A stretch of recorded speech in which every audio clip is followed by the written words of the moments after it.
Berisik nggak kira-kira? Soalnya di sini juga ada yang lagi tutor buat ujian di jurusan. Berisik nggak apa aman? Boleh di chat. Di sebelahku lagi ada yang tutor buat ujian di jurusan. Aman, oke. Makasih kak. Oke, selamat malam teman-teman semua. Sebelumnya takabbalallahu minna wa minkum. Mohon maaf lahir batin teman-teman semua. Semoga Allah SWT menerima seluruh amalan kita di bulan Ramadan kemarin. Oke, jadi sebelum kita mulai pertemuan pada malam hari ini, marilah kita berdoa supaya Allah Subhanahu wa taala memberkahi dan memberikan kita pemahaman ilmu yang bermanfaat terutama untuk agama Allah Subhanahu wa taala. Kita berdoa mulai.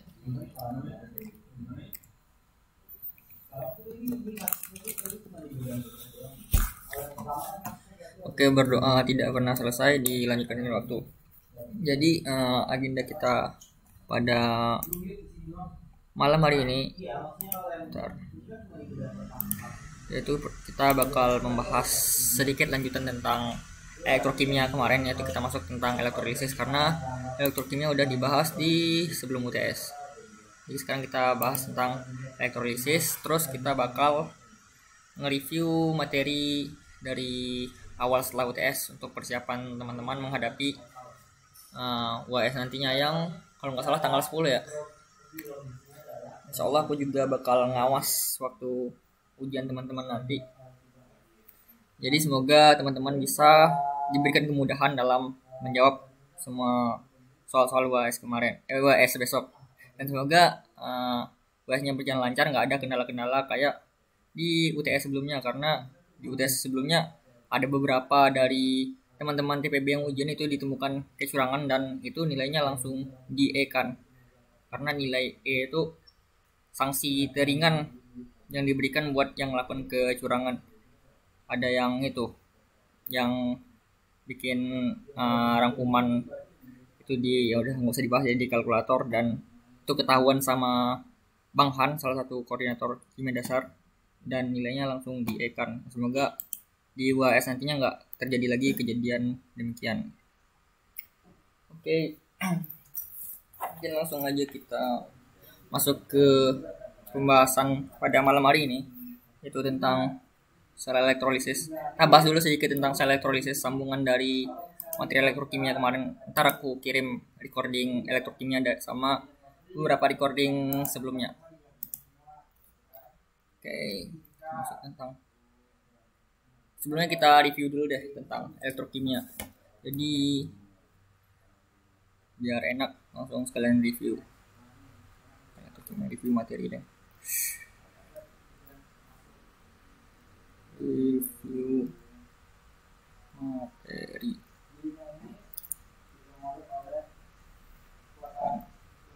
UAS.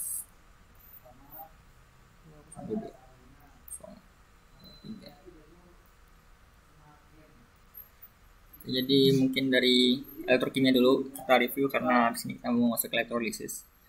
Jadi di materi elektrokimia ya tahu terbagi menjadi dua, yaitu sel volta atau galvani, terus sel elektrolisis. Nah, yang penting di sel volta ini apa aja? Dasarnya dulu, dasar dari elektrokimia.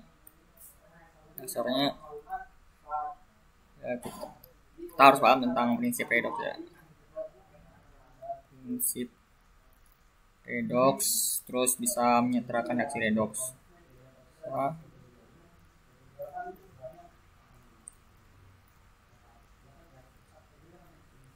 ini nggak bakal aku bahas lagi karena udah dibahas di pertemuan sebelumnya, ntar aku share videonya aja.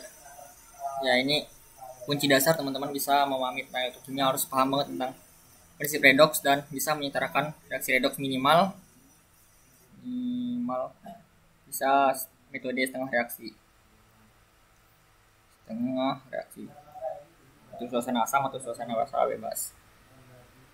Jadi ini kunci dasar teman-teman bisa memahami elektrokimia. Nah, di sel volta atau sel galvani ini apa aja yang penting? Yang pertama tuh tentang deret potensial reduksi standar beberapa unsur yang nilai tersebut diperoleh berdasarkan percobaan yang dilakukan dengan membandingkan dengan hidrogen standar. Nah, nilai yang diurutkan berdasarkan kenaikan potensial reduksi. Ya, ini kemungkinan besar ya nilai potensial reduksinya itu dikasih di ujian ntar, jadi tidak perlu dihafal. Oh, teman-teman mau hafal, kalau aku ngafalnya lihat kantor Bapak Camat, nanti mungkin Aldi menggantikan zaman Kristi Verdi, sedangkan ini seorang penebang hutan curang hingga anggun perhatikan aku. Nah, semakin ke kanan potensial reduksinya semakin besar, semakin ke kiri semakin kecil, semakin ke kanan berarti makin mudah mengalami reduksi. Susah buat teroksidasi, makanya AU sama PT itu termasuk logam mulia karena susah buat teroksidasi. PT itu emas putih ya. Terus sekilas tentang direct volta nggak perlu dihafalin karena potensial reduksinya bakal dikasih di soal ujian biasanya. Oh ya, sama tentang kimia organik dan biomolekul itu udah aku konfirmasi ke dosen pembimbingku Budaya. Ya katanya emang nggak bakal dimasukin di UAS karena keterbatasan waktu, jadi ada beberapa kelas yang belum sampai ke kimia organik dan biomolekul. Jadi kimia organik dan biomolekul itu nggak dimasukin ke materi UAS. Sayang banget sih itu nggak dimasukin, soalnya lumayan asik sih materinya menurutku karena aku organik ya. Ini direct volta. Terus yang harus penting teman-teman bisa menyetarakan reaksi, bisa menuliskan persamaan reaksi di katoda dan di anoda.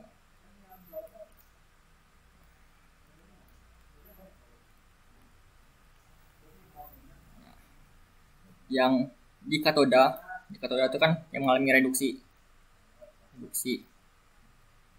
karet anok, anoda itu mengalami oksidasi. Di karet yang udah ingatnya karet, katoda reduksi, anoda oksidasi anok.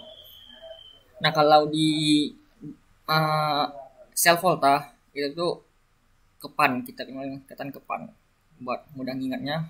Kepan katoda tuh positif, anoda negatif. Reaksi yang terjadinya apa? Katoda reduksi, A tambah elektron menghasilkan hapus sama elektron jadi A. Anoda tuh oksidasi, berarti B oksidasi jadi B plus tambah elektron ya. Terus diserahkan ya, bisa menyelesaikan persamaan reaksinya berdasarkan soal yang diberikan. Ntar kita coba lihat soalnya gimana. Terus yang penting lagi bisa menghitung potensial reduksi standar.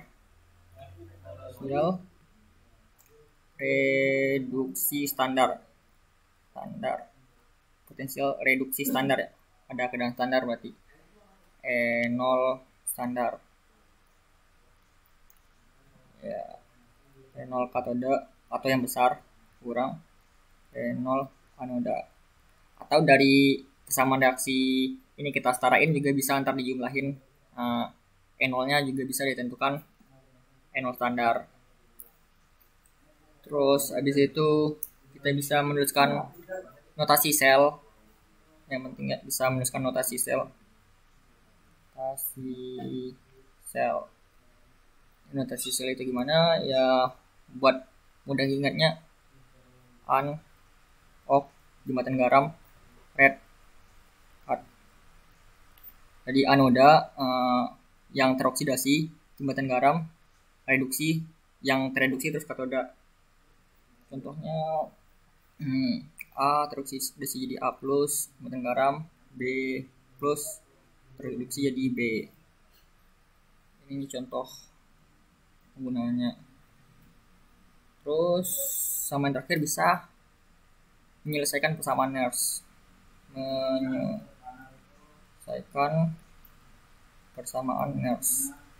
RST.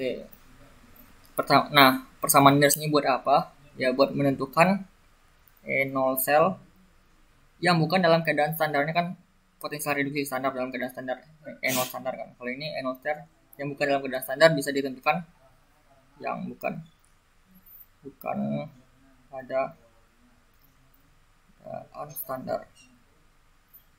Ini E0 sel standar tuh 1 molar terus 25 derajat 1 atm. Nah kalau yang bukan 1 molar dipakai persamaan Nernst. Ya persamaan Nernst ini pernah kita turunkan pada pertemuan sebelumnya yang sebelum UTS, dimana bunyi persamaan Nernst yaitu E0 sel kan E0 standar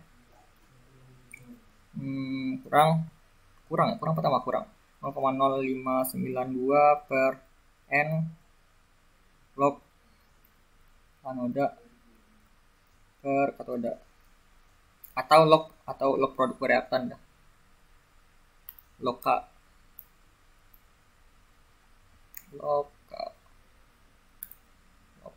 konsentrasi produk per konsentrasi reaktan. Nah ini angkanya dari mana kak? Ya, pernah kita turunkan sebelumnya. Ini sebenarnya RT per NF ln anoda per katoda. Nah ln logaritma naturalnya kita ubah jadi log, jadi sama R nya 8,314, T nya kondisi standar 25 tambah 273, F nya 96500, ya diperoleh persamaan kayak gini. Teman-teman pakai persamaan ini aja juga benar kok. E0 sama dengan E0 standar. E0 standar tuh yang ini kurang 0,592 per N jumlah elektron log produk per reaktan. Udah kelar. Jadi elektrokimia cuma itu aja sih. Nah, terus kita masuk ke elektrolisis tentang sel volta. Sel elektrolisis, sel volta itu doang sih, sel elektrolisis.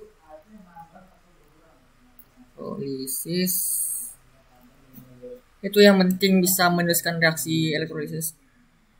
RX elektrolisis terus sama hukum Faraday. Nah cara menuliskannya gimana, ini udah pernah kita bahas jadi nggak bakal gue bahas lagi.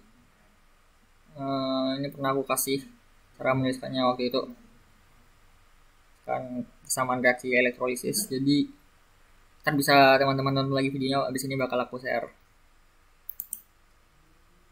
Ya hukum Faraday yang bakal kita bahas sekarang yaitu tentang hukum Faraday ini, karena waktu itu sempat kepotong karena keterbatasan waktu. Nah di hukum Faraday itu ada yang bakal kita bahas, ada 2 hukum Faraday. TPB biasanya cuma dibahas 2 hukum Faraday. Itu hukum 1 Faraday bunyinya tuh jumlah listrik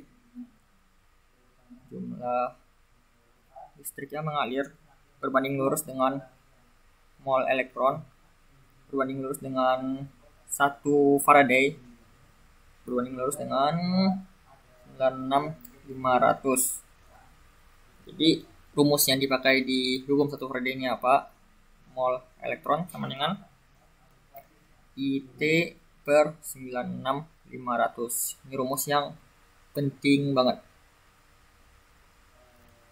Kalau ada yang ditanyain boleh lewat chat atau potong aja teman-teman. Ya I itu arus, T itu waktu, 96500 itu ya 1 Faraday sama dengan 96500. Atau kalau mau menentukan berat bisa W sama dengan E IT per 96500. Nah di sini E nya sama dengan AR logam AR per bilox. Ini ntar dipakai di hukum 2 Faraday, tapi ini buat pengetahuan doang, ntar dipakai di hukum 2 Faraday. Yang penting buat teman-teman ingat ya, cari rumus mol elektron sama dengan IT per 96500. Dapat mol elektronnya, ntar bisa pakai stoichiometri biasa buat menentukan berapa sih massa yang diendapkan di katoda atau berapa massa yang larut di anoda, atau banyak sih pertanyaan dari ini. Ini rumus yang paling penting. Nah, terus tentang hukum kedua Faraday. Hukum 2 Faraday itu bunyinya jika arus listrik yang sama dialirkan pada 2 sel elektrolisis, jika 2 listrik yang sama dialirkan pada dua sel elektrolisis yang dipasang seri. Di elektrolisis yang dipasang seri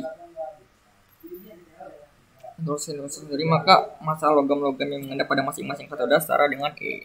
Nah, ini E yang tadi, yang bilang tadi. Massa logam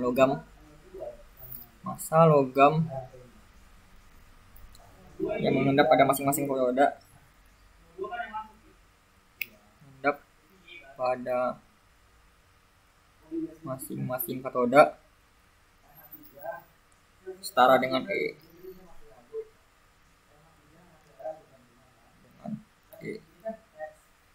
Ntar ini biar lebih mudah kan juga di kalau sel volta kan itu tuh di dua wadah yang berbeda ya. Nah, ada katoda, ada anoda dihubungkan dengan jembatan garam.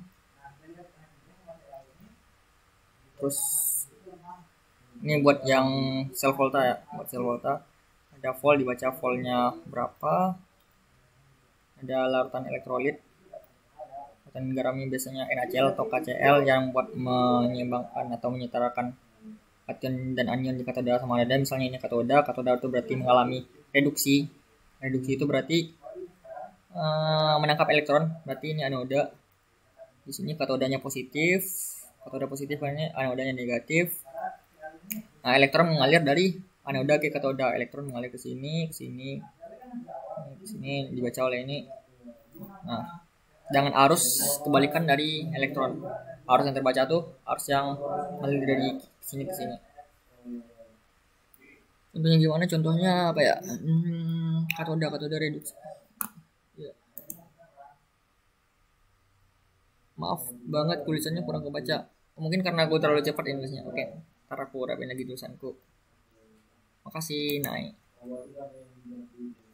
Gimana ya caranya? Udah aku nulis pelan deh biar lebih kebaca. Tapi ini gambarnya kelihatan kan? Di katoda, ini di anoda, nih jadi jembatan garam. Katoda reduksi. Nah, di sini makin banyak karena bakal mengendap di katoda. Nah, ini ntar makin menipis karena oksidasi anoda, oksidasi itu melarut ya. Nah, elektronnya mengalir dari anoda ke katoda. Ntar arusnya terbaca di sini. Ini buat menyeimbangkannya, ini ada larutan elektrolit buat wadahnya sebagai wadah. Katoda positif, anoda negatif. Ini kebacakan jika dua arus listrik yang sama dialirkan pada dua sel elektrolisis yang dipasang seri, maka logam yang mengendap pada masing-masing katoda setara dengan E. Dengan E yang ini tadi. Ini kebacakan. Ya udah. Oke, jadi kalau sel volta tuh, nah di sel volta tuh reaksi spontan,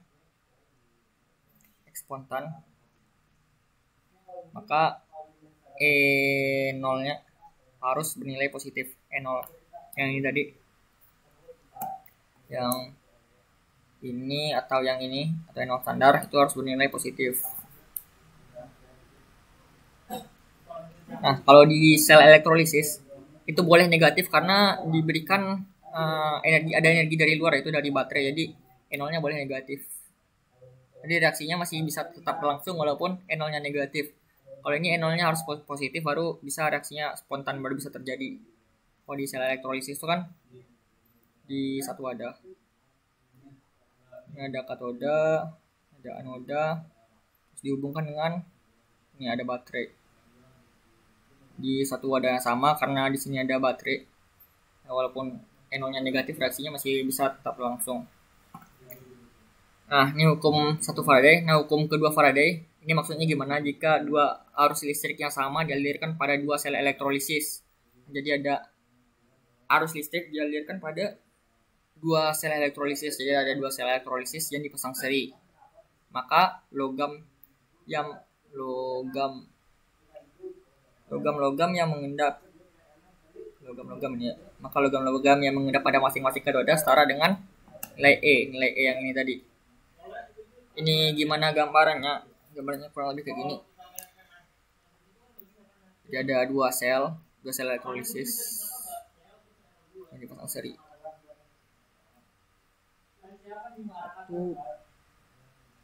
Satu sel, sudah satu sel elektrolisis lagi.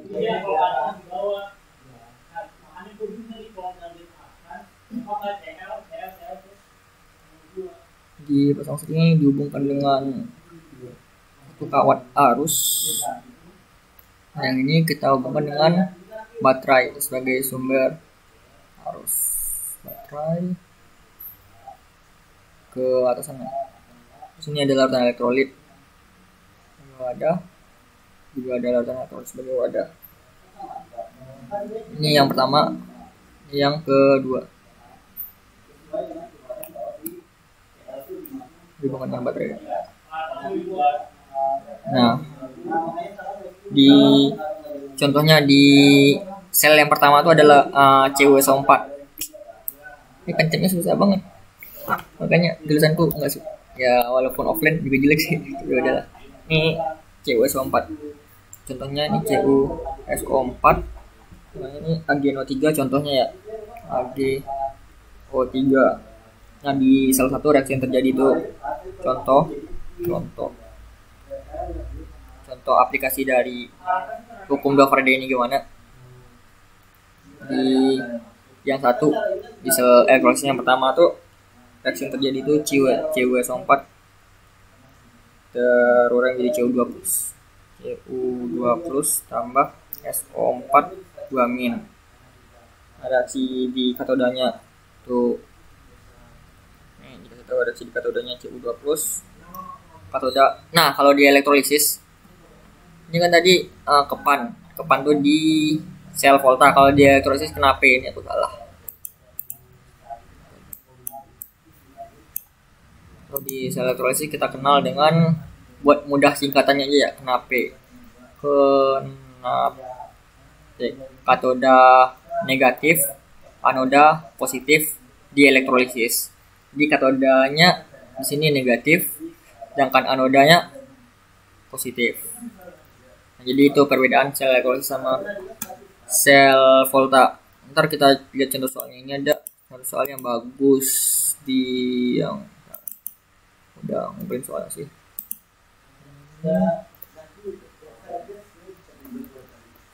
Nah, ini di soal yang E ini menarik sih, soal logika banget. Ini soal UTS 2021 kalau nggak salah. Ntar kita bahas soalnya. Di sini di katoda reaksi yang terjadi itu Cu2+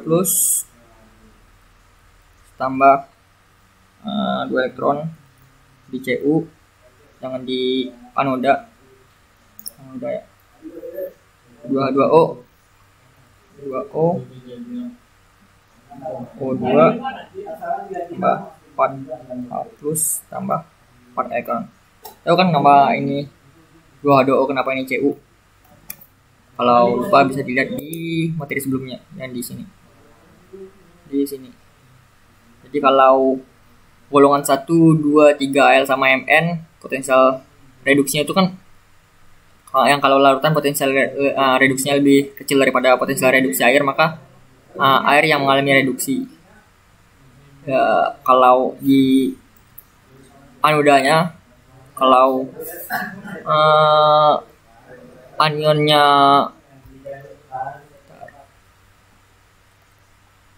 anionnya tuh asam oksi ya. Kurang jelas itu tulisannya, sorry.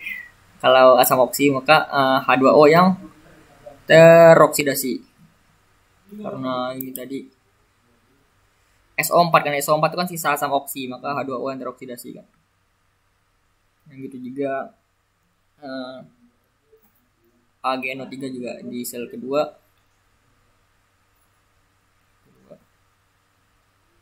Sel kedua tuh reaksi yang terjadi itu AgNO3 terurang jadi Ag+ tambah NO3-. Nah, di katodanya apa?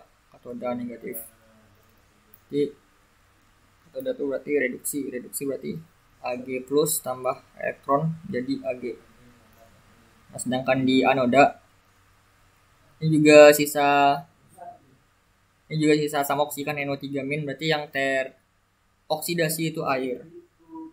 Di H2O terus jadi O2 tambah H plus tambah elektron 4H plus 4 elektron 4H plus. Mungkin ini penting teman-teman hafal apa aja yang jika itu asam oksi maka reaksinya gimana, sisa asam oksi. Nah, jika buat reaksi di anoda, kalau buat reaksi di katoda, kalau golongan 1, golongan 2, golongan 3 yang bentuk larutan reaksinya gimana, sama kalau bentuk lelehan reaksinya gimana. Mungkin paling yang perlu teman-teman hafal yang ini, reaksi yang ini 2H2O menjadi O2 tambah 4H plus sama 4 elektron.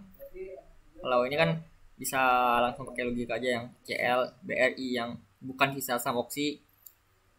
Jika digunakan elektroda iner, reaksi di anodanya, anirnya bisa kayak gini. Terus kalau golongan 1, golongan yang reaksi di katodanya, nah kalau yang larutan berarti H2O yang tereduksi. Ini perlu teman-teman hafal gimana reaksinya, 2H2O tambah 2 elektron menghasilkan H2 tambah 2O H-. Dan kalau lelehan, logam itu sendiri yang tereduksi. Ya, ini bisa dilogikain aja. Paling itu sih yang penting. Nah, contoh soalnya gimana? Contoh soal tadi kan. Contoh soal. Jika massa Cu yang mengendap. Nah, soal. Jika massa Cu yang mengendap adalah 3,175 gram. Terus maka massa Ag di sel 2 adalah, intinya adalah massa Ag di sel kedua adalah. Nah, dia tahu massa Cu yang mengendap di sel pertama. Yang ditanya tuh massa Ag ini solid ya, solid Cu.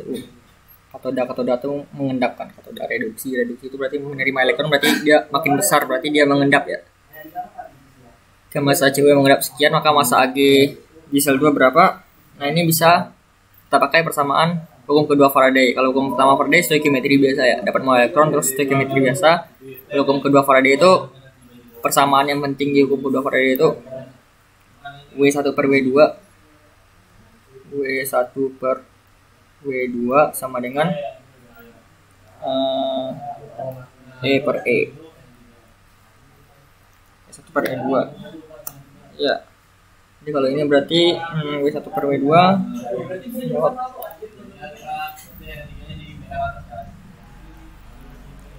per E2 ya. Berarti W1 nya berapa? 3,175 kan. 3,175 per W2 itu yang dicari, itu massa Ag di sel kedua per W2 dengan E1O ini diketahui HRCU sama dengan 63,5 sedangkan dan HR Ag sama dengan 1,08 gram per mol. Nah, itu kan AR per bilog.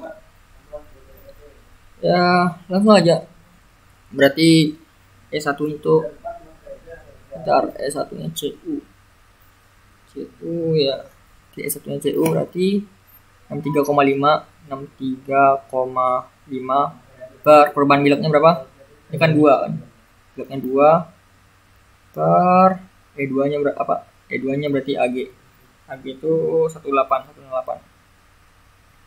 Bilog Ag berapa? Plus 1. 108 per 1. Ini bisa diperoleh W2 nya berapa? Sekitar 10,8 gram itu. Ya, 10,8 gram. Ini tinggal dikali silang, ini bagi 2, tinggal kali silang dapat W2. Nah, gitu kurang lebih tentang elektrolisis.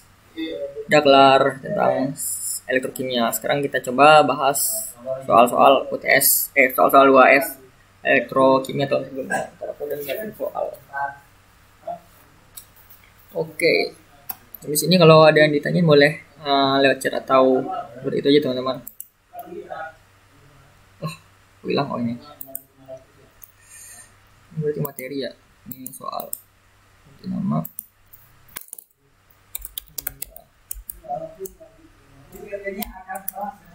Bahasan soal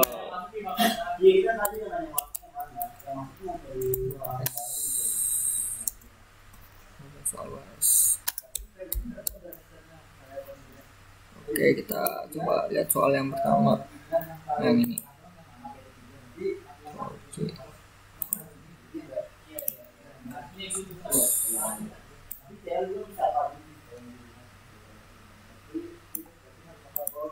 Soal yang pertama, teman-teman mau coba cari dulu atau langsung dibahas nih soal WSA 2019 kok ya WS.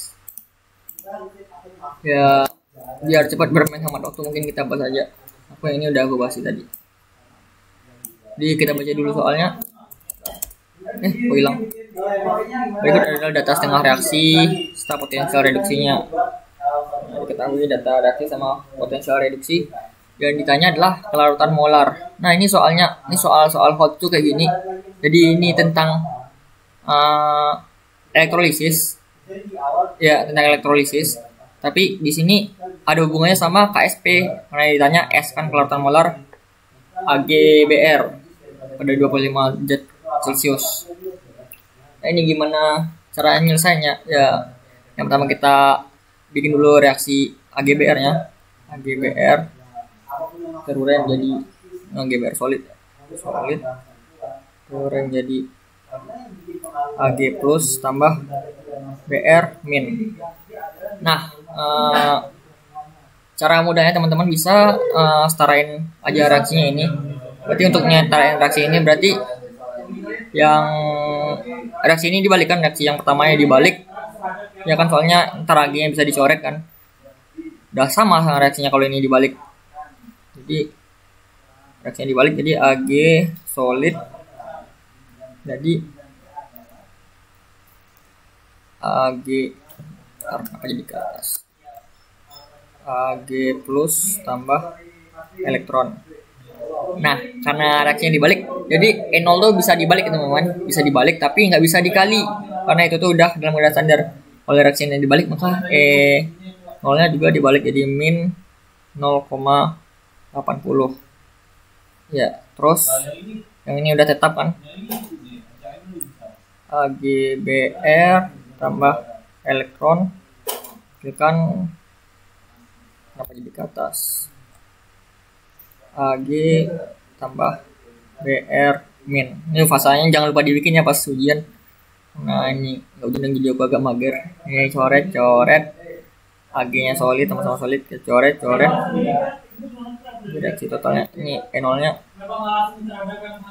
plus 0,07. Ini reaksi totalnya AgBr jadi Ag plus tambah Br min. Ya sesuai kan, ini tinggal dijumlahin aja dapat E0 standarnya sama dengan berapa, 0,8 tambah 0,07 min 0,73 ya, min 0,73 3 volt ya. Ini nggak apa-apa nilainya negatif karena ini merupakan reaksi elektrolisis ya.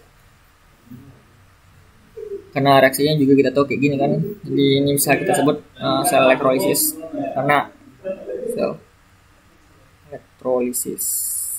Nah kita ada nilai E0 sel ini, 0 sel pada keadaan standarnya segini. Pertanyaannya adalah kelarutan molar. Apa yang bisa kita lakukan? Aku lupa tadi. Ini belum kita sampaikan ya. Selanjutnya yang terakhir tuh kita udah bahas sel volta sama sel elektrolisis. Satu lagi yang penting juga, yang penting banget itu tuh hubungan antara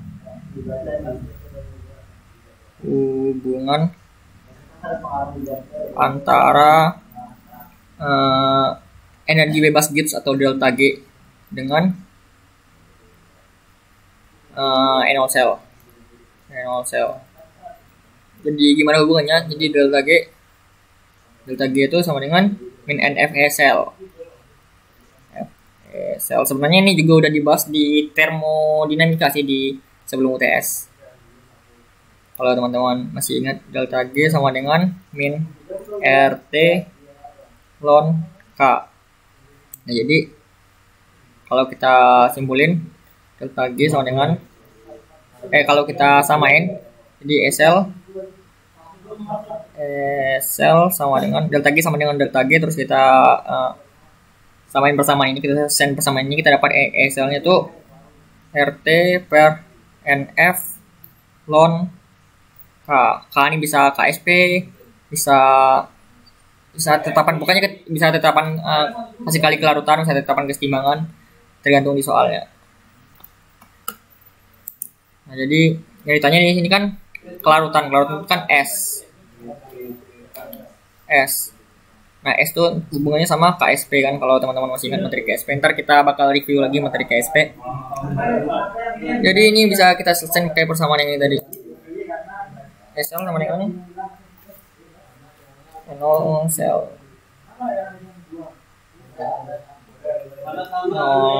sama dengan RT per NF ln K, ini KSP, ln KSP.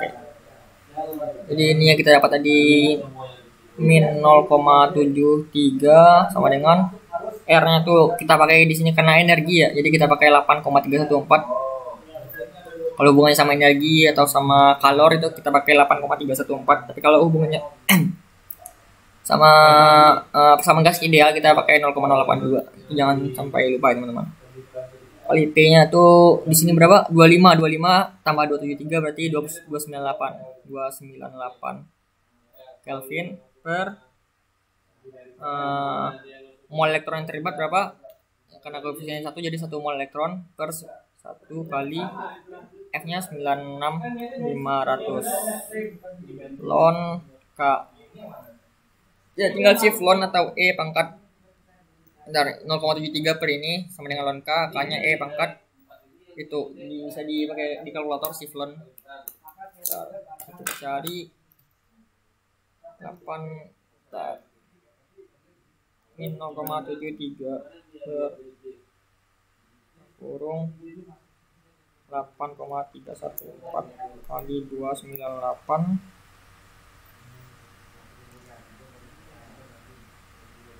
per 96500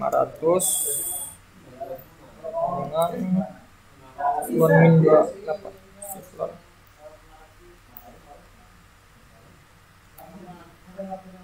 ya kurang lebih dapatnya ntar K sama dengan siflon min 28, pasti dapat 4,5 sekitar 4,5 KSP ya, KSP 4,5 kali 10 pangkat min 13. Nah dari KSP kita bisa mencari S AGBR kan ya, jadi AGBR tuh turun jadi AG plus tambah BR min ini S jadi KSP nya sama dengan S kuadrat kan ya kan, semoga teman-teman masih ingat untuk KSP S kuadrat. Di S nya tahu kelarutan molarnya ya, tinggal akar dari akar 4,5 kali 10 min 13 sama dengan 6,17 sekitar 6,711 kali 10 pangkat min 7 molar ya, molar kelihatan molar kan, satunya molar ya gitu. Soal UAS 2019 soalnya pendek tapi lumayan harus berpikir sih. Untuk soal selanjutnya ini soalnya panjang, jadi soalnya saling berhubungan, jadi kalau salah di awal tapi ada yang nggak berhubungan juga sih. Tapi kalau berhubungan tuh usahain teman-teman perhitungannya benar dari awal karena bakal ngaruh ke akhirnya. Oke. Jadi kita baca dulu soalnya. Waktunya udah 27, cepat banget. Padahal ini soalnya masih banyak, bentar. Jadi kita langsung aja bahas biar cepat.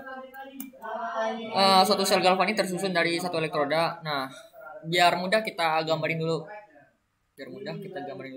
Sel galvani itu berarti sel volta kan, sama sel volta nama lainnya. Elektroda pertama tuh Al tercelup dalam satu larutan elektroda Al3+.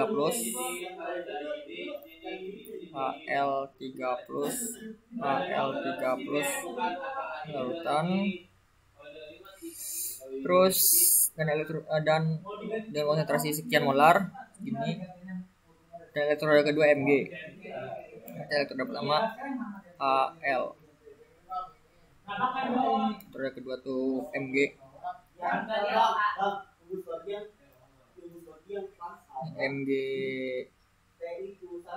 Berarti tercelup dalam Mg2+. Elektrolit Mg2+. Dihubungkan sama jam ini buat ukur voltnya. Sekian volt dihubungkan dengan jembatan garam juga karena ini sel galvani atau sel volta, tapi jembatan garam yang dipakai nggak dikasih tahu di sini. Ya udah, nggak usah dibikin, paling NaCl atau KCl yang paling umum digunakan. Nah, kalau ini kira-kira ini di luar dari soal ya, yang mana yang mengalami reduksi, yang mana yang mengalami oksidasi, teman-teman. Ya, mengalami reduksi yang potensial reduksinya lebih besar. Dia mengalami reduksi yang si Al, karena Al potensial reduksinya lebih besar.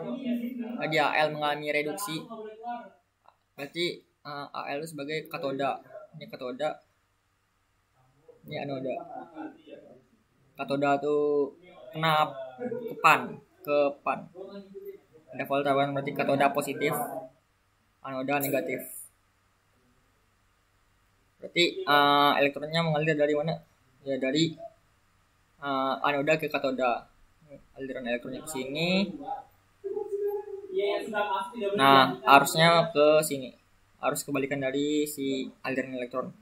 Terbaca berapa volt yang terbaca. Nah, yang ditanya itu adalah yang pertama, berapa potensial sel standar atau yang bakal terbaca di sini. Karena ini potensial sel standar, ya langsung aja. E0 sel bisa dari kita bikin persamaan reaksi yang kayak gini tadi, atau bisa dari N0 reduksi kurang N0 oksidasi. N0 katoda kurang N0 anoda. Jadi N0 katodanya berapa? Katoda itu yang lebih besar, berarti min 1,770 volt kurang N0 anodanya kurang 2,370. Berapa? Min 1,770 tambah 2,370. 0,6 volt. 6 volt kan positif kan, berarti reaksinya spontan, Rx spontan. Udah kelarnya soal A. Yang B, bila elektron yang terlibat dalam reaksi sel adalah 6 elektron, maka tentukan nilai Q. Nah, nilai Q di sini mungkin yang dimaksud adalah tetapan kesetimbangan. Nilai Q tetapan kesetimbangan.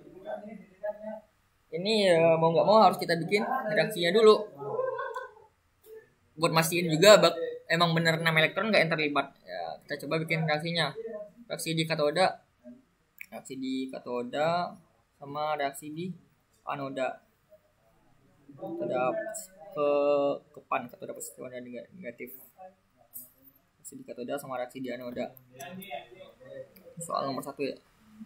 Nomor 1 soal yang A, yang B. Reaksi di katodanya gimana? Ya, yang katoda di sini apa? Al kan. Al berarti katoda berarti mengalami reduksi. Berarti Al reduksi itu apa? Menangkap elektron kan, berarti Al3+ tambah 3 elektron masukkan Al. Anoda itu berarti oksidasi itu berarti melepas elektron. Jadi elektronnya mengalir dari anoda ke katoda. berarti Mg jadi Mg2 plus tambah 2 elektron. Nah di sini kan terlihat kan Mg itu melepas elektron, nah elektronnya mengalir ke si Al.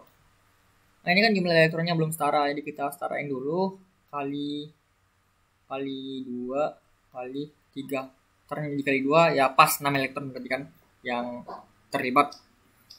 Jadi kalau ini kita kali 2 berarti 2Al3 plus 6 elektron, 2Al, ini 3Mg, 3Mg, 6 elektron. Nah elektronnya dicoret, coret. Jadi reaksi totalnya 2Al3 plus. Ini katodanya bakal mengendap, ini solid, ini aqueous. Pokoknya yang bentuk ionik tuh pasti larutan ya teman-teman. Sedangkan yang bentuk tunggal kayak gini, yang bentuk unsur kayak gini itu pasti ya fasalnya solid pendapat. Al3 plus tambah 3 aqueous, 3 Mg solid terurai menjadi beraksi jadi 2Al solid tambah 3 Mg aqueous. Nah, cara nentuin Q atau tetapan keseimbangan gimana? Tinggal tetapan keseimbangan produk per reaktan, konsentrasi produk per konsentrasi produk pangkat koefisien per konsentrasi reaktan pangkat koefisien yang fasanya aqueous, yang solid nggak bisa ya. Jadi ini Mg2 plus ya. Mg2 plus pangkat 3 per si Al3 plus pangkat 2. Nah ya langsung aja. Ini tinggal kita masukin angkanya. Mg-nya berapa? Mg di sini 0,158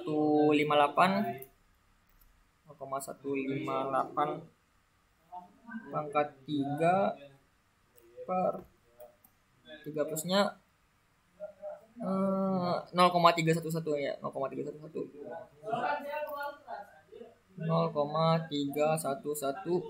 pangkat 2 ya langsung aja.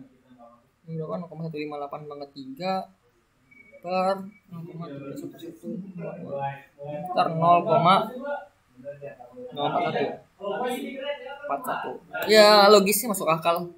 Nilai tetapan keseimbangannya 0,041. Iya benar.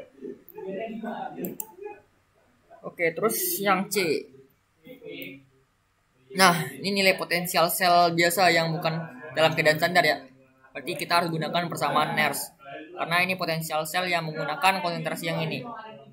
Kalau udah standar, itu tuh langsung aja yang kalau potensial sel standar itu langsung aja N0 katoda kurang anoda. Tapi kalau potensial sel aja, itu harus kita perhatikan konsentrasi ion yang terlibat pakai persamaan Nernst tadi. Ya, langsung aja.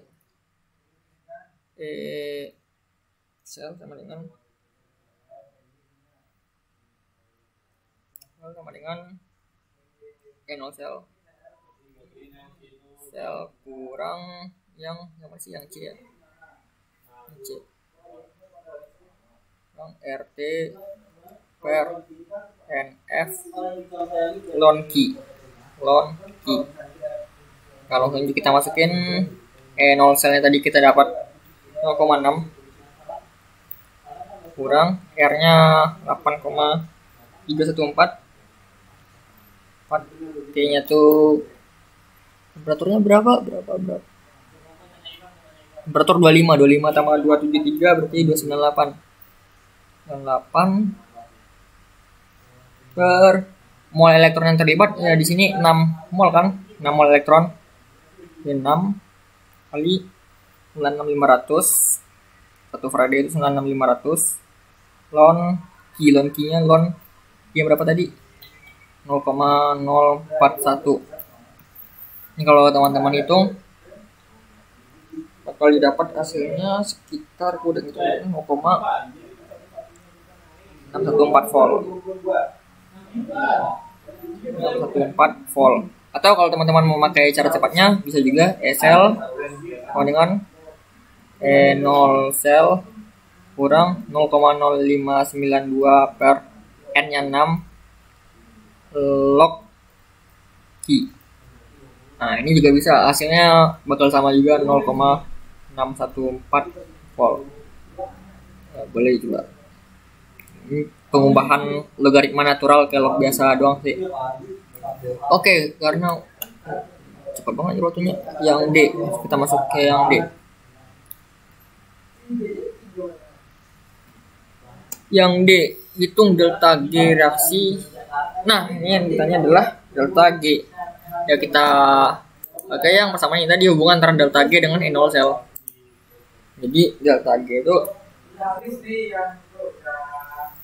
yang diketahui di sini adalah delta G.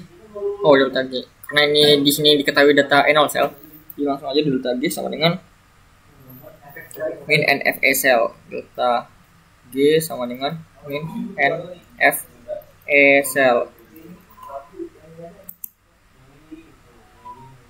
Delta G sama dengan min NFE sel yang pakai yang ini ya, yang pertama. Min RT ln K juga bisa begini karena hubungannya sama E sel, jadi kita pakai ini. Delta G sama dengan min NFE sel sama dengan N nya berapa? Elektron yang terlibat itu ada min 6, min elektron yang terlibat ada 6 kali F nya 96500 kali E selnya 0,614 volt. Ya, ini kalau dihitung ntar dapat min 35527 joule atau dengan min 355,273 kilojoule. Benar kan? Oke. Nah, yang E. Harusnya yang E ini poinnya paling tinggi sih, soalnya yang E ini yang paling pakai logika. Bila sel di atas difungsikan sebagai sel elektrolisis. Nah, ini kan sel Volta tadi kan, sel Galvani kan. Nah, di sini di soal yang E diubah fungsinya jadi sel elektrolisis. Sel elektrolisis, kutub positif dari sumber arus searah DC. Nah, sel elektrolisis itu kan dihubungkan sama arus DC kan.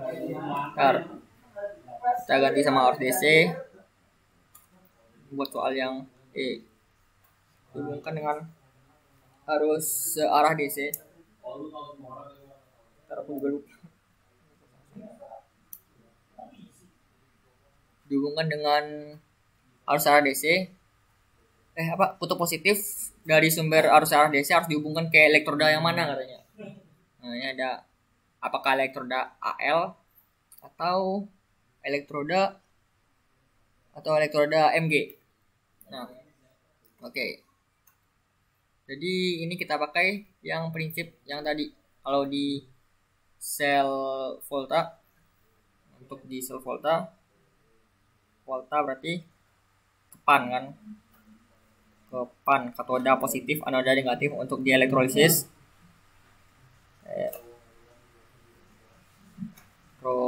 kita pakai kenape, katoda negatif, anoda positif, elektrolisis.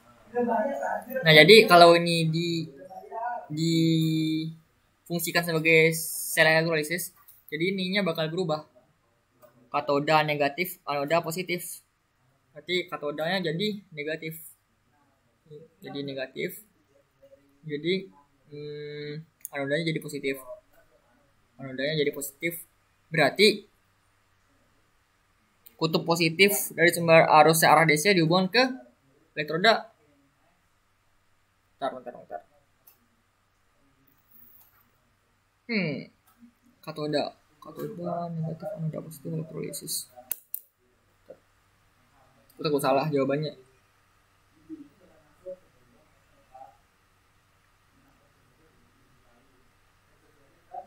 Bentar ya.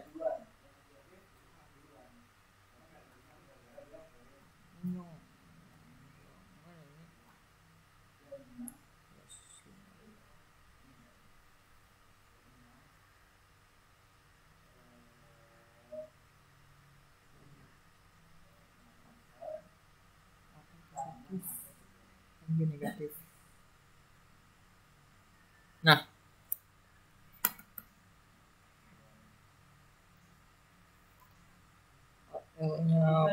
positif, Mg negatif.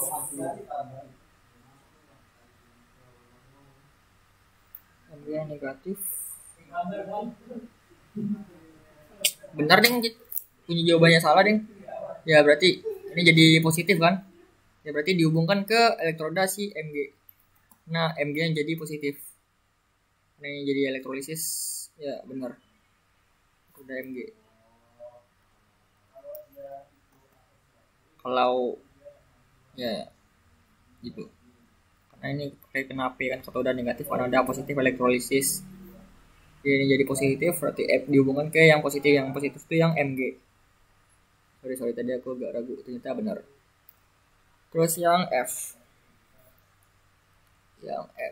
A B C D E. Kalau di impor aman nggak ya? Tetap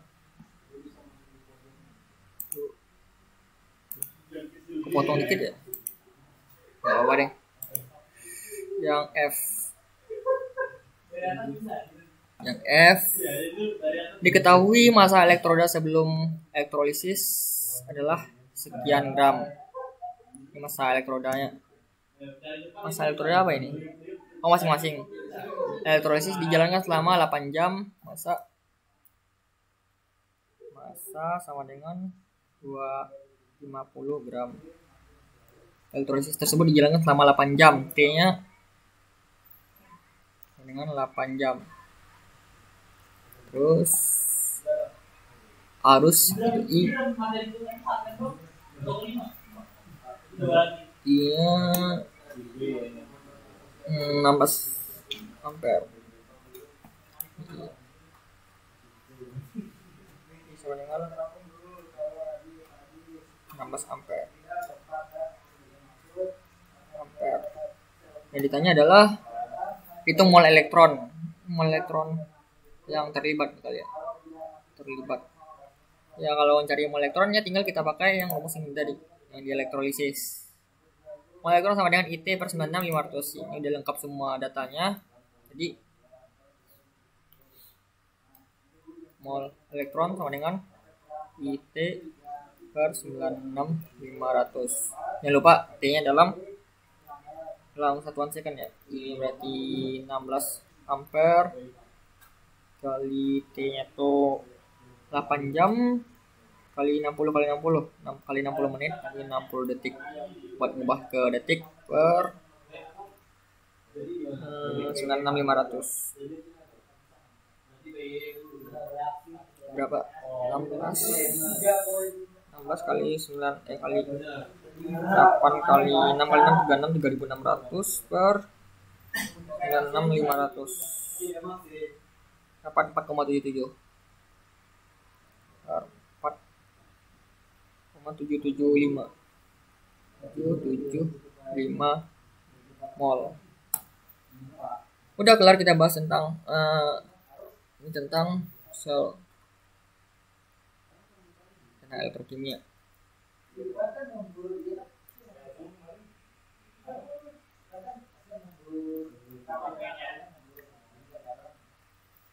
Nah, selanjutnya kita bakal bahas tentang yang kedua, tentang asam basa. Nah, secara garis besar ya, kita masuk ke review materi dikit. Ya, materi setelah UTS ini sebenarnya nggak terlalu banyak ya. Kalau dilihat dibandingkan sebelum UTS ya, ini materinya lebih dikit. Yang pertama tentang membahas tentang asam basa. Terus yang kedua tentang keistimewaan kelarutan.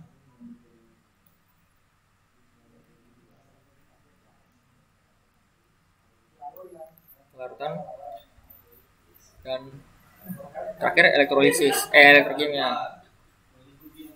Ya kita review sedikit tentang asam basa. Kurang lebih materi judul besar materinya 3 ini doang sih. Kita review sedikit tentang asam basa sebelum kita bahas soalnya. Atau mau bahas soal langsung? Karena waktunya tinggal 30 menit lagi sih. Kalau aku mau ngelarin bahas semua soalnya mau aja sih, tapi kayaknya nggak boleh deh. Ya udahlah, kita bahas sekelarnya aja.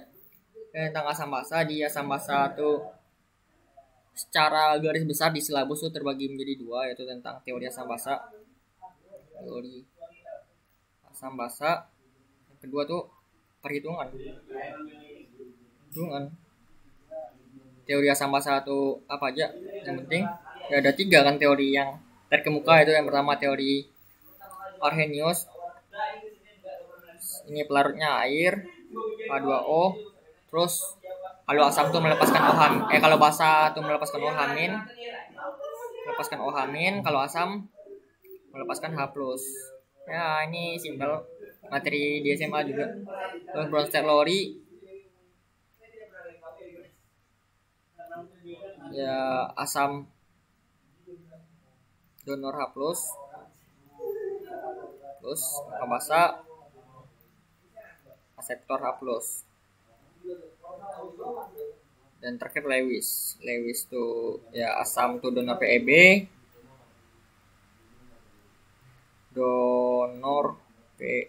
sedangkan basa aseptor PEB. Nah, ya teori asam basa Arrhenius ini nggak terlalu dibahas lagi di TPB ya, karena ini banyak kekurangannya. Paling sekarang berfokus pada teori Bronsted Lowry sama Lewis. Dari teori Bronsted Lowry ini kita taruh ke bawah dulu. Kita bisa menentukan pasangan asam basa konjugasi.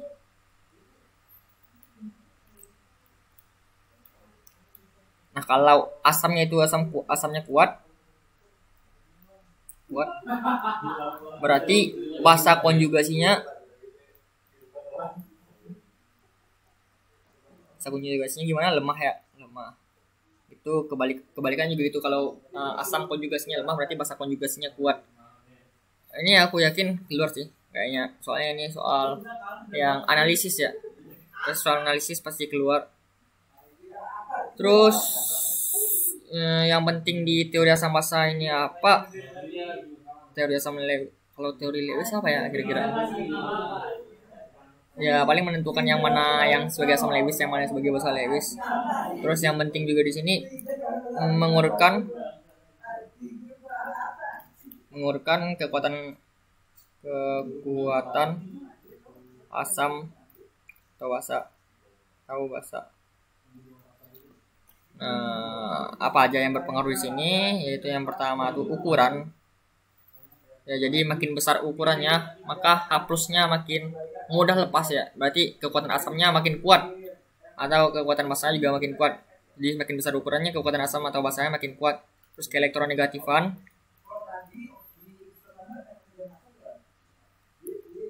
Nah, dengan adanya suatu atom yang elektronegatif, maka elektronnya makin tertarik ke arah atom yang elektronegatif tersebut, maka H+-nya makin mudah lepas kan. Karena H+-nya makin mudah lepas, berarti kekuatan asam atau basanya makin kuat ya. Basanya berarti OH-nya makin mudah lepas. Ya, jadi itu. Terus mengurutkan kekuatan asam atau basa di asam oksi. Nah, asam oksi itu yang mudah ingatnya asam yang punya O aja. Ya, makin bertambah O-nya, jumlah O, maka makin kuat asamnya.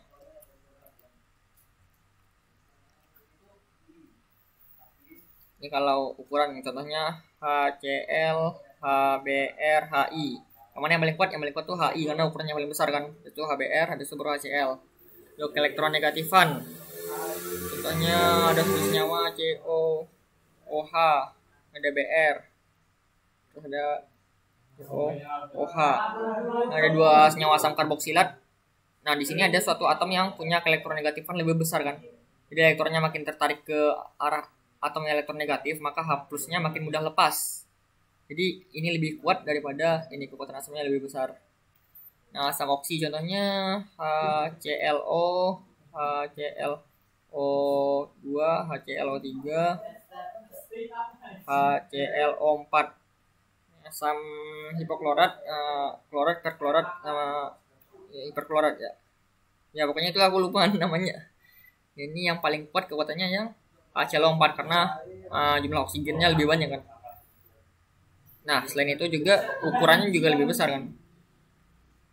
Oke. Nah, terus menentukan asam atau basa kuat ya kayak aku obrolin waktu itu. Kalau asam kuat apa aja? Celana baru itu nomor 3 sobatku SO4 ClO4 H H HNO3 H2SO4 HCl4. Ya, celana baru itu nomor 3 sobatku. Ini asam kuat yang ini. Terus basa kuat tuh NaCO baru cantik minggu sore. Tambahin OH nya doang. OH ini buat basa kuat. OH. Yaitu sekilas tentang teori asam basa. Nah, yang paling penting itu yang perhitungan. Di perhitungan tuh dibahas apa aja? Ya, yang pertama tuh yang ngitung. Di perhitungan tuh intinya ya ngitung pH. Terus apa aja secara garis besar tuh terbagi menjadi 3, yaitu ngitung pH atau konsentrasi H+ atau konsentrasi OH- dari asam atau basa lemah dan asam atau basa kuat. Ya kalau kuat asam kuat tuh ya konsentrasi H+ sama dengan M kali valensi asam. Ya langsung aja pH sama dengan minus log H+. Terus basa kuat juga gitu. Kuat masih OH- sama dengan M kali valensi basa, pH sama dengan min log masih OH-. Kalau lemah ya penurunan rumusnya udah kita sampaikan di pertemuan pas asam basa. Jadi kita pakai rumus jadinya aja. Tapi sebaiknya dibikin persamaan kesetimbangannya, terus pakai persamaan kesetimbangan itu kita cari. Tapi kalau waktunya nggak sempat ya bisa pakai rumus jadi yang di SMA ya. Kasih H+ sama dengan akar MKA kasih OH- juga gitu. Dengan akar MKB untuk yang lemah. Nah, udah ini yang paling dasar banget harus bisa nentuin ini. Terus yang kedua tuh kita bahas tentang hidrolisis garam.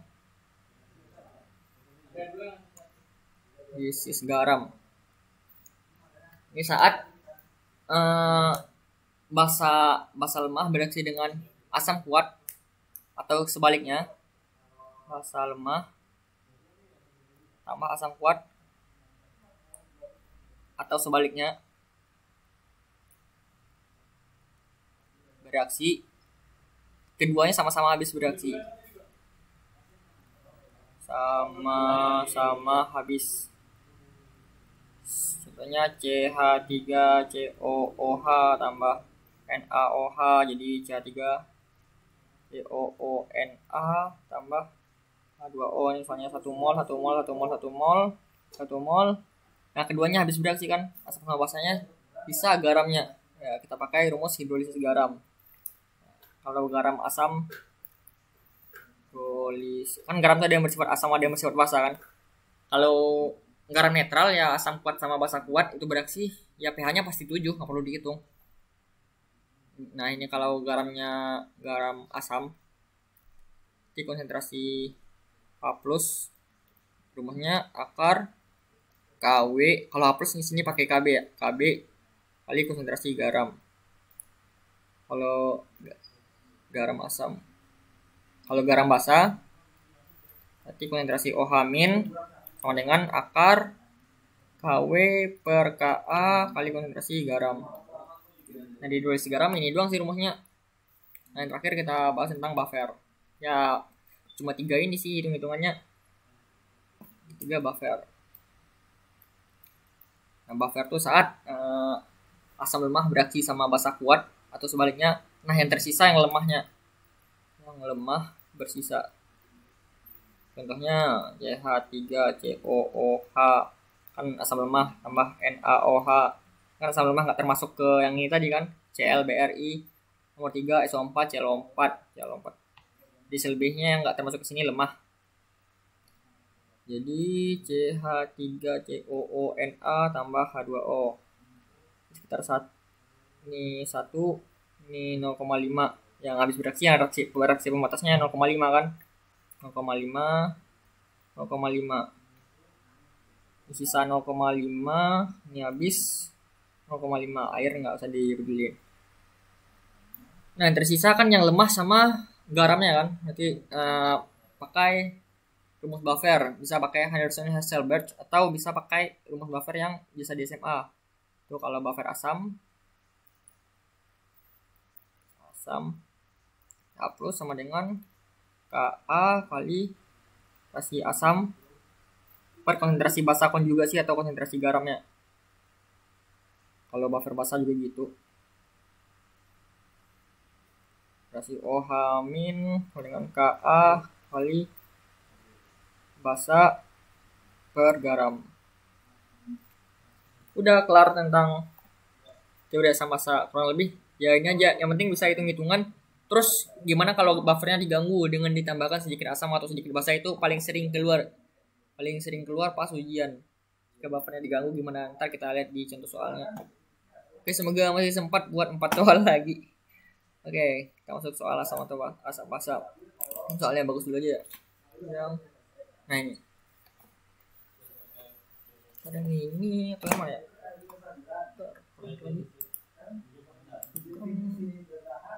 bukan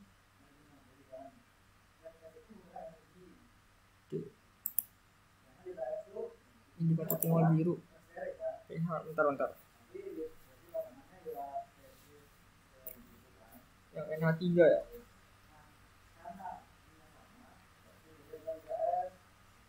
Yang ini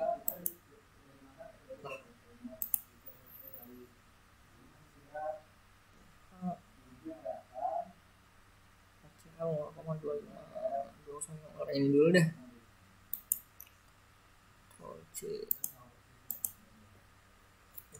Soal UAS tahun 2009.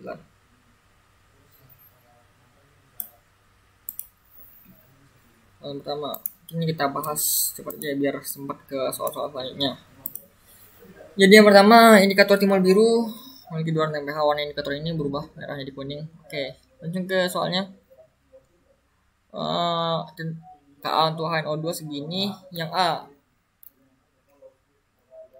Lagi ke yang A, hitung pH dari 350 HCl. Nah, ini kan asam kuat kan? Ya langsung aja pakai rumus H plus sama dengan M kali valensi asam, karena ini HCl hanya 1 jadi valensi asamnya 1.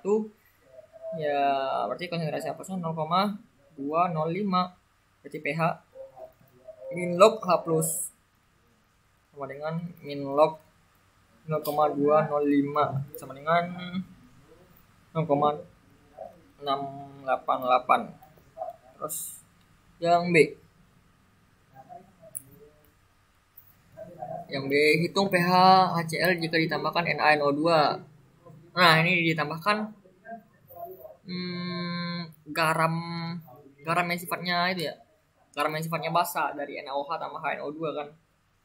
Ya, kalau gini ya kita bikin aja bersama reaksinya HCl tambah NaNO2. Jadi HNO2 tambah NaCl ya. Ini kan ya benar seharusnya. Ini tinggal kita cari mol HCl tuh 350 kali 0,205 tuh berapa? 350 kali 0,205 sekitar mililiter berarti 1,75.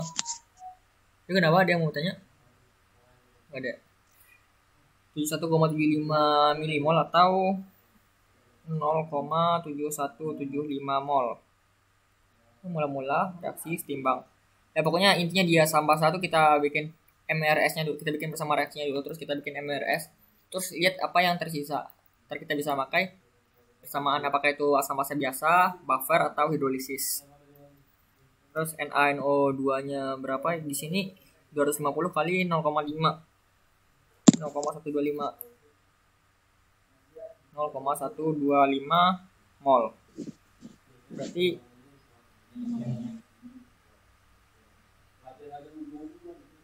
bentar. Iya kah? 250 kali 0,5. 125 berarti 125 kali 10 min 3 0,125. Ini benar kan? 0,125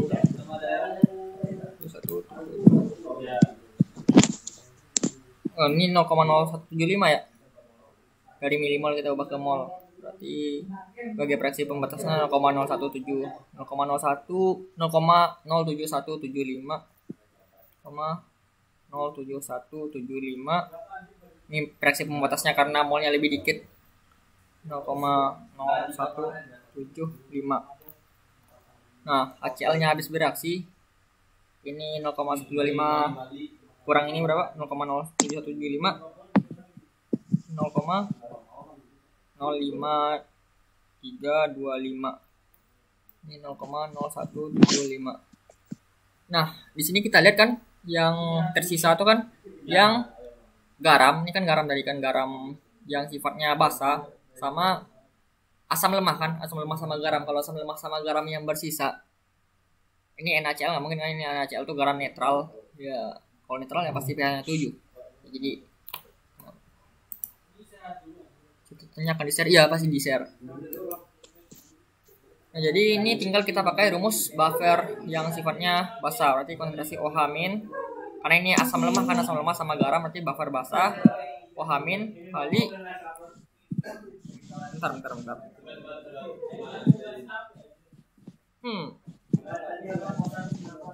Apa buffer asam ya, soalnya ini diketahui Ka.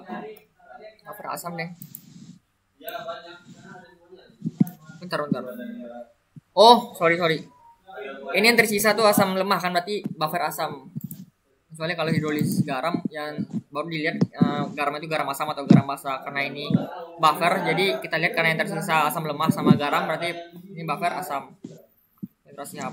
Lagi data yang diketahui juga Ka kan. Kita langsung aja Ka kali mol asam atau konsentrasi asam, karena volumenya sama ya langsung aja pakai mol bisa 0,0175 per 0,05325. Ka nya 4,6 kali 10 min 4. 4,6 kali 10 min 4 10 min 4. Ini tinggal dihitung, tar dapatnya pasti 6,198 kali 10 pangkat min 4. Jadi tinggal 4 kurang log pH. 4 kurang log 6,198. Per pH-nya sekitar 3,208. Oke, nah yang menariknya yang di soal C. Yang paling kalau soalnya kayak gini paling cuma dapat 2 poin, ini 2 poin, ini 3 poin. Paling poin yang tinggi ntar di soal yang C. Hitung pH soal B jika ditambahkan NaOH. Nah, pada di soal B ini ditambahkan NaOH.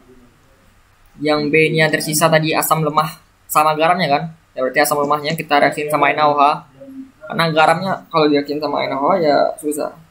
Jadi asam lemahnya kita reaksiin sama NaOH. Yang direaksiin sama itunya harusnya lemahnya ya, HNO2 tambah NaOH. Jadi NaNO2 ya, NaNO2 ini garam yang ini tambah H2O. Ya langsung aja kita bikin mula-mula reaksi setimbang. 26, bisa satu soal lagi nggak sih? Ada soal menarik soalnya. Nah, ini mula-mulanya HNO2 mula-mulanya berapa? 0,0175 ya ini.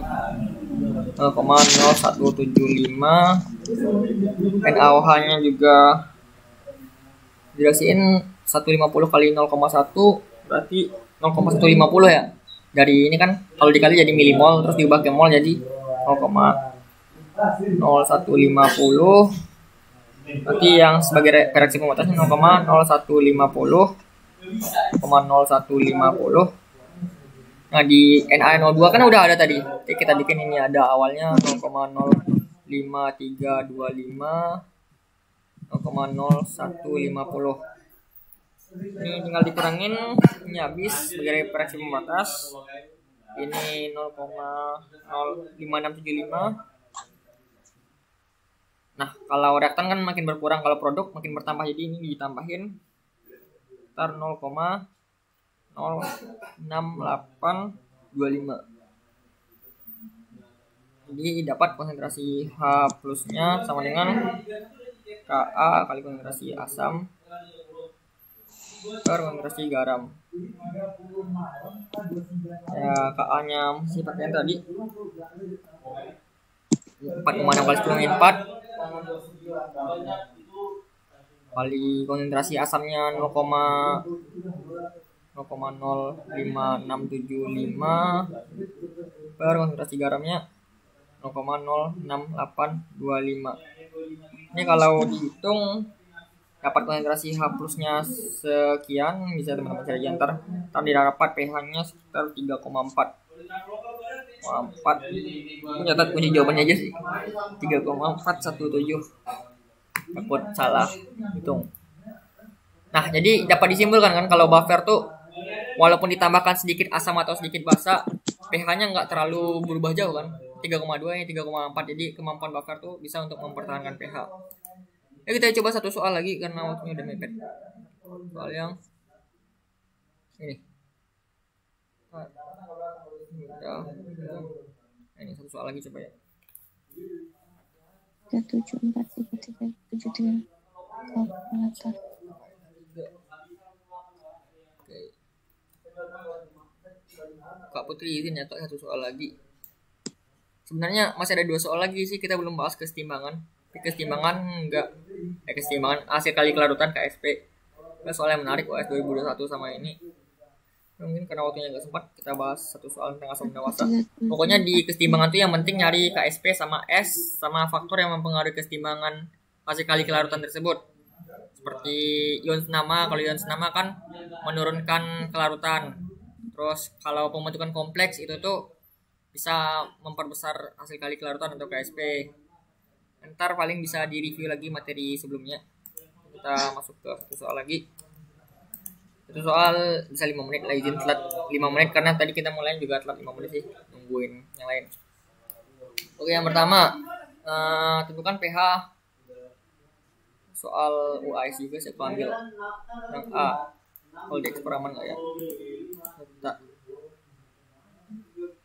Kita coba 5 menit bahas soal itu. 3. Ya, potong. Udah, ntar aku perbaiki lagi. Oke, yang A. NH3 tambah HCl. Ya, tinggal direaksiin. Berapa pH-nya? NH3 tambah HCl. Jadinya apa? NH4Cl atau mau NH4 plus tambah Cl- juga boleh sih. Ya, tinggalnya bikin mula-mula reaksi setimbang. NH3-nya 0,1, ini dalam milimol aja kali ya biar mudah. 0,1 kali 5 berarti 0,5 milimol. 0,5 milimol. HCl-nya juga 0,5 milimol, 0,05 kali 10 kan. Jadi 0,5 milimol. 0,5 milimol. 0,5 milimol, 0,5 milimol. Habis 0,5 milimol. Nah, karena suatu basa lemah direaksiin sama asam kuat ya.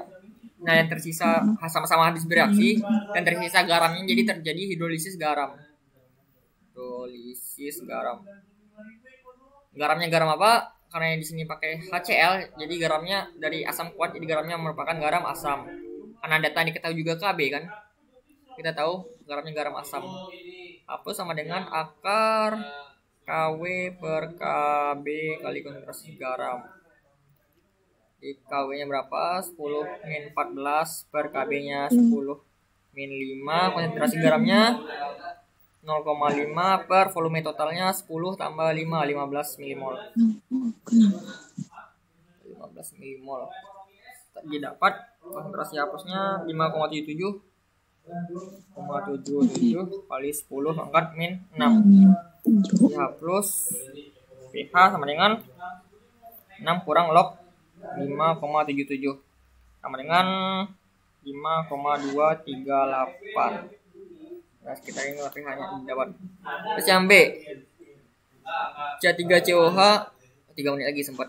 Yang B soalnya CH3COH tambah NaOH ya. Yang paling umum soalnya CH3COOH tambah NaOH. Jadinya apa? CH3COONA tambah H2O. Mula-mula reaksi setimbang. Mulai berapa? CH3COH 10 kali 0,1. Ya, dalam milimol aja jadi 1. Terus 5 kali 0,1 berarti 0,5. 0,5.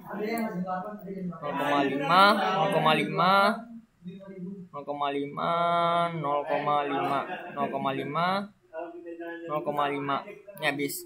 Nah, yang tersisa apa di sini? Asam lemah sama garam kan, berarti berku buffer. Nah, yang tersisa asam lemah berarti buffer asam. Konsentrasi H+ sama dengan Ka kali si asam per konsentrasi garam. Ini bisa pakai mol karena volumenya sama ya. Ka. Atau mau pakai persamaan Henderson-Hershey-Beth juga bisa. Ka tambah log basa konjugasi per log asam. Ya, sama aja sih. Tapi mending pakai ini yang lebih simpel.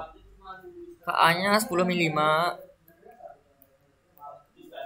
kali konsentrasi asamnya 0,5 per volume totalnya 15. 0,5 kali 0,5 per 15 per 0,5 per 15. Nah, karena volume sama bisa dicoret. Yang di sini karena molnya berarti juga sama bisa dicoret juga, jadi konsentrasi H+ 10 pangkat min 5. pH bandingan ya 5 kurang log 1 kali 10 pangkat 5 kan. Ini termasuk buffer yang bagus. Kalau buffer yang bagus tuh perbandingan asam lemah sama garamnya 1:1 ya. Itu buffer yang bagus dan mempertahankan pH-nya baik.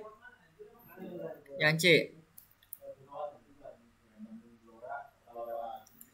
jika pada soal B ditambahkan NaOH, ya langsung aja soal B yang tersisa yang asamnya yang kita pakai, bukan yang garamnya. Yang kayak yang tadi juga yang asamnya yang kita pakai, yang NO2 yang kita pakai. Asamnya berarti CH3COH. COOH ini buffernya diganggu pakai NaOH tambah AOH. Jadi CH3CONA. Artinya balik ya, CH3COONA tambah H2O. Juga ini juga harus dipertimbangkan. Jadi di sini langsung aja ditambahkan 4 kali 0,1 berarti 0,4 milimol NaOH. 0,4 milimol NaOH. Mula-mula reaksi setimbang. Hanya 0,4 milimol. Nah, CH3COH kan tadi ada 0,5 milimol. Jadi mula-mula ada 0,5 milimol. Terus CH3CONA juga ada kan 0,5 milimol. 0,5 milimol. Ini yang sebagai reaksi pembatasnya NaOH 0,4 ini 0,1 0,9 karena produknya bakal bertambah kan. 0,9 ini 0,1. Jadi konsentrasi H+ sama dengan Ka 10 ml kali 0,1 per 0,9. Ya didapat sekitar pH-nya ntar per konsentrasi H+-nya sekian. Aku nggak nyatet berapa, aku nyatet kunci jawabannya doang, takut salah jawab aku. Jadi peroleh ntar pH-nya sekitar 5,95. Masih di dalam daerah 5 ya, berarti masih bisa mempertahankan pH walaupun ditambah NaOH yang cukup besar ya, 4 ml ya NaOH ditambahkan cukup besar, tapi masih bisa mempertahankan pH sekitar 5. Oke, terus yang D ini bisa diselesaikan sendiri ntar. 1/5 10 kali 5 kali 1/5 1/5 berapa? 0,2 ya. Berarti 2 kali 10 min 6. 6 kurang log 2 ya 5,95 sekitar itu. Yang D. Larutan pada soal B, nah ini ditambahkan asam lemah. Yang B ya langsung aja kayak cara ini tadi dibikin persamaannya. P ini yang ditambah adalah C3COO hanya sebesar 0,5 ya, 0,5 tambah 0,5 NaOH nya 0,9 ya, berarti CH3COOH nya ditambah sebanyak 0,05 kali 1 kali 10 berarti 0,5 ditambah 0,5 milimol. Yang tadi berapa? Oh, yang soal B ya? Soal B. Di sini tadi ada 0,5 milimol kan? Ditambah lagi 0,5 milimol. Berarti total CH3COOH-nya sama dengan 1 milimol. Yang ditambah cuma ini kan? Cuma yang ini yang pada soal B. Berarti CH3CONA-nya tetap. Ya berarti tinggal diselesain aja. Konsentrasi H+, Ka-nya tinggal kita masukin kali mol asamnya 1 mol per mol garamnya tadi yang di soal B 0,5. 0,5 ya dapat tar 10 mm kali seper 0,5 2 kali 10 min 5 kurang log 2 sekitar 5 kurang log 2 4,69 ya sekitar 5 masih sekitar 5an lah. Oke, ya sebenarnya aku masih mau bahas tentang kesetimbangannya. Aku udah nyiapin soal hasil kali kelarutan atau kesetimbangan kelarutan, tapi karena waktunya udah mencapai batas ya, jadi mungkin bisa kita selesaikan pertemuan pada malam hari ini. Mungkin ntar aku share beberapa video sebelumnya sama beberapa video pembahasan kelas budaya buat teman-teman persiapan buat ujian tanggal 10. Ntar insyaallah aku juga bakal ngawas di ujian tanggal 10. Oke, aku stop.